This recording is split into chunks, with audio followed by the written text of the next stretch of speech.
Act 2, Scene 1, the court of Macbeth's castle. Enter Banquo and Fleance with a torch before him. Banquo says to his son, "How goes the night, boy?" And Fleance says, "The moon is down, I have not heard the clock." So Banquo is restless. He's out walking the court late at night. This is quite late in the evening, like after the king has gone to bed or is on his way to bed. Banquo says, "And she goes down at 12. Fleance, "I take it 'tis later, sir." And Banquo here, a man of integrity, showing that there is something on his mind. The prophecies are bothering Banquo. "Hold, take my sword. There's husbandry in heaven. Their candles are all out." So that's really important. Husbandry implies when we are careful with money. And so the stars in the sky from heaven are not on show tonight. So we have that reference to pathetic fallacy, the idea that even the stars aren't showing tonight because there's an ominous feeling that something is about to happen, something very, very unusual or very disturbing. "Take thee that too. A heavy summons lies like lead upon me, and yet I would not sleep." So he's tired, but he can't sleep because he has this heavy summons upon him. He has been told, he's been promised great things by the witches, but he's also extremely loyal. When he says that he is he is loyal to the bosom of Duncan, he really means that. So it disturbs him in a way to think that his own lineage may be kings at some point, even though the witches never offered a timeline on that. He still kind of feels like he's culpable, or he's open to betraying the king, even just by having been witness to those prophecies.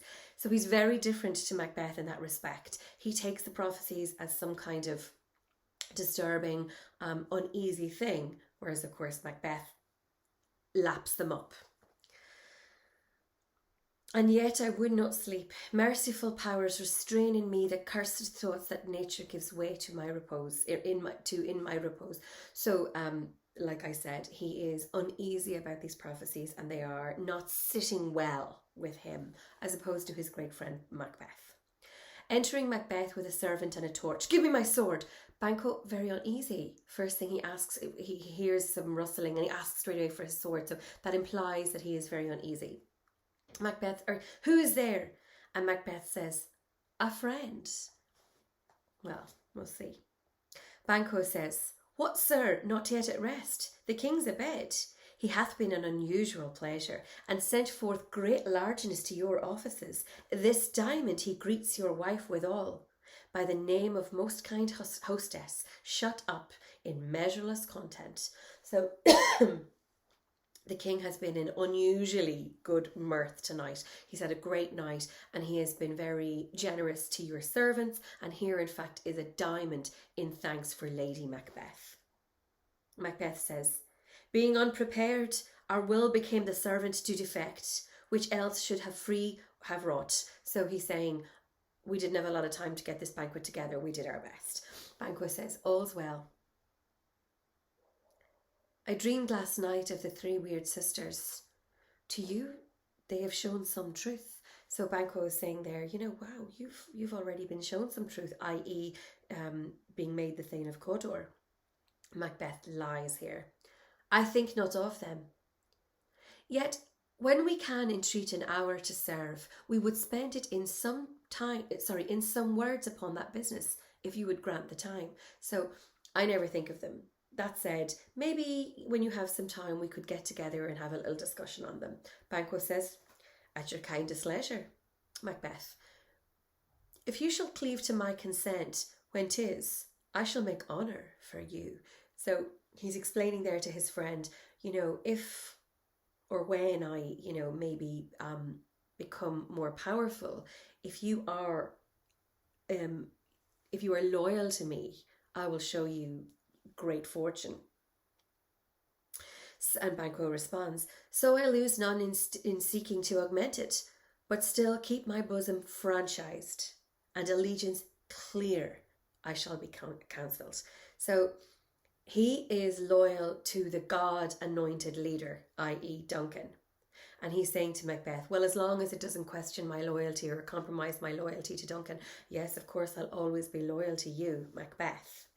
So he is really a foil there to Macbeth, because Macbeth is contemplating killing the great King of Scotland, and Banquo is showing his unease at having been shown these prophecies. Macbeth says, good repose the while, so have a good sleep. Banquo, thanks, sir, and the like to you, and he exits.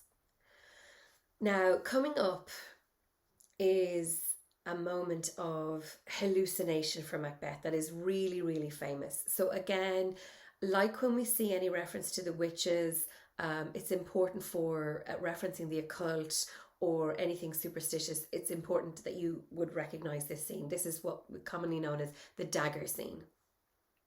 So Macbeth is readying himself to commit the regicide. He says to his servant, go bid thy mistress, when my drink is ready, she strike upon the bell, get thee to bed. So when my drink is ready, i.e. when the stage is set, tell my mistress to ring the bell and I will come in. Exits the servant, and now we have this hallucination that is, we really don't know exactly what it is. If he's really seeing it, it's difficult for directors to put this on the stage. There's many interpretations of how to do this, but it really is implied that this dagger is marshalling Macbeth towards the chamber of Duncan. Is this a dagger which I see before me, the handle toward my hand? Come, let me clutch thee. I have thee not, and yet I see thee still. Art thou not fatal vision, sensible to feeling as to sight? Or art thou but a dagger of the mind, a false creation proceeding from the heat oppressed brain? So he's not sure if he can see this dagger. He doesn't know if it's a hallucination, and he doesn't know if it's been sent from above or below, but he's really perturbed by it, and he's asking, like, are you real, or are you coming from my heat oppressed brain, i.e. I'm feeling so disturbed, have I conjured you up? I see thee yet in form as palpable as this which now I draw. So you're as real as something I would, as a weapon I would draw. Thou marshallest me the way that I was going, i.e. you're bringing me in the direction I was going anyway. And such an instrument I was to use. Mine eyes are made the fools of the other senses, or else worth all the rest. I see thee still. And on thy blade the dungeon gouts of blood, which was not so before. So now he's seeing the dagger covered in blood all over it. So, of course, a bloody reference, very useful in an essay. There's no such thing. It is the bloody business which informs thus to mine eyes. So, Macbeth, his thoughts are bloody. Everything about him is bloody. And now, o'er half the world, nature seen is dead, and wicked dreams do abuse the curtained sleep. Witchcraft celebrates pale Hecate's offerings, and withered murder alarmed by his seneschal the wolf. So already we're seeing Macbeth really changing. He sees half the world asleep, and he's imagining them all being strangled by nightmares, being visited by Hecate, who is the queen witch, whose howls his and a wolf, whose howls his watch thus with his stealthy pace, with Tarquin's ravishing strides towards his design moves like a ghost. So he references Tarquin, who is a notoriously evil character. Thou sure and firm set earth, hear not my steps. So he's making reference there to an old medieval saying that when a murder was about to be committed, the earth itself would tremble, and so he's saying to the earth, be still while I go to do this thing. Hear not my steps, which way they walk, for fear thy very stones prate of my whereabouts, and take the present horror from the time which now suits with it. while thy threat he lives. Words to the heat of deeds, too cold breath gives. So in a way he's saying here, but I'm wasting time, and the longer I talk about this, the longer he's alive. I need to get to this. But he's feeling doubtful, and you can see here in a way he'd almost love to be caught, but he can't go back now. He has made the pledge to his wife. And his ambition is rattling at his ribcage, and he can't go back. He needs to go forward. And this dagger is sort of like a harbinger of that, something that will marshal him forward to doing it. And then the bell rings at this very opportune moment, and he knows now that the stage is set, that Lady Macbeth has drugged the chamberlains, and everything is set for him to go and murder his king. I go now, and it is done. The bell invites me. Hear it not, Duncan, for it is a knell that summons thee to heaven or to hell. So of course, traditionally a bell, we hear it at a funeral, we hear it at a wedding, we hear it at these occasions. So he's saying this is your death bell or your death knell. So his ambition is an addiction. He doesn't want to commit this regicide. That's really important. He still has a moral compass, and he knows how wrong this is to do. But like an addiction, it is superseding any moral conscience that he has, and he has to be king. It's the thing he wants more than anything. And the dagger is seen almost as an instrument to reduce his personal responsibility, almost like it's making him do it.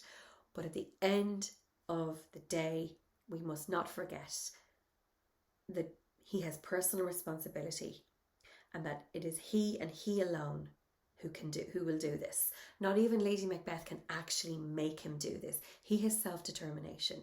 So that's very, very important for later. But this scene in particular would have been very, very disturbing for the Elizabethan audience because of the superstitious element that, unfolds. And it's very, very useful that the entire soliloquy there with the dagger is useful to know, because it helps with essays on the occult or imagery to do with just the disturbing supernatural world.